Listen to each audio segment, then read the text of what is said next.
حکومت پاکستان سے بھیجے گئے وزراء کے ساتھ جموں کشمیر جوائنٹ عوامی ایکشن کمیٹی کے جو مذاکرات ہیں وہ ناکام ہو چکے ہیں، اور اس کی وجہ کیا بنی؟ دو مین مطالبات: نمبر ایک، حکمرانوں کی مراد کا خاتمہ، نمبر دو، مہاجرین کی 12 نشستوں کا خاتمہ۔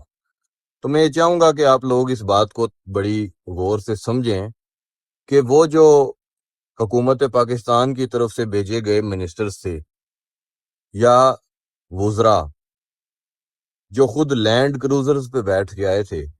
اور جن کی اپنی بڑی بڑی مراد ہیں، اگر وہ آزاد کشمیر کے اندر اس چیز پہ ایگری ہو جاتے کہ مراد کا خاتمہ ہوگا تو بہت جلد پاکستان کے اندر سے ان کے خلاف، ان کی مراد کے خاتمے کے خلاف آواز اٹھنا شروع ہو جاتی، اور اس وجہ سے انہوں نے اپنے پیٹی بھائیوں کو، یعنی یہاں کے حکمرانوں اور منسٹرز کو، ان کو ڈیفینڈ کیا، اور آج یہ تحریک پھر سے ایک نئے مرحلے میں داخل ہے کہ جب ہم 29 ستمبر کی تیاریاں کر رہے ہیں اور مذاکرات ناکام ہو چکے ہیں، اور انشاءاللہ عوام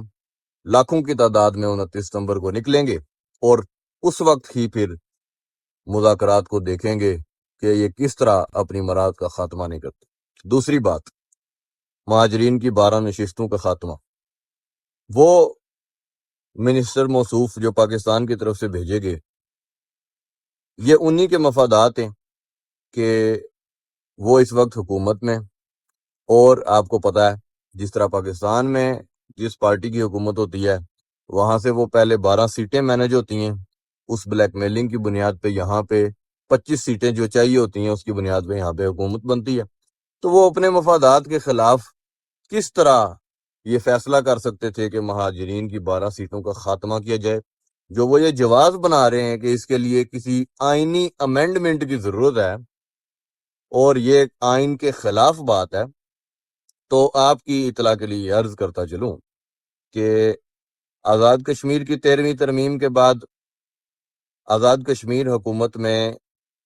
ٹوٹل 16 منسٹر سے زیادہ رکھنے کی اجازت نہیں ہے۔ 16 منسٹر رکھے جا سکتے ہیں، لیکن موجودہ حکومت کے پاس 32 منسٹر ہیں۔ کیا یہ آئین کے خلاف نہیں ہے؟ تو جب ان کے اپنے مفادات ہوتے ہیں تو اس وقت آئین ان کو نظر نہیں آتا، اس وقت آئین میں ترمیم بھی ہو جاتی ہے، لیکن جس وقت عوام کے مفادات ہیں اور ان کے مفادات کو ٹھیس پہنچ رہی ہے تو اس وقت پھر اس میں آئین آڑے آ جاتا ہے، قانون آڑے آ جاتا ہے۔ تو میں تمام احباب سے یہ گزارش کروں گا 29 ستمبر کے لیے آپ لوگ تیار رہیں، اور انشاءاللہ 29 ستمبر کو آزاد کشمیر کے لوگ ایک نئی تاریخ رقم کریں گے۔ 29 ستمبر کو انشاءاللہ ہم لوگ نکلیں گے، اور لاکھوں کی تعداد میں کشمیری قوم نکل کے یہ بات ثابت کرے گی کہ ہم بطور قوم ان 12 نشستوں کا خاتمہ چاہتے ہیں، ہم بطور قوم ان حکمرانوں کی مراد کا خاتمہ چاہتے ہیں۔ شکریہ۔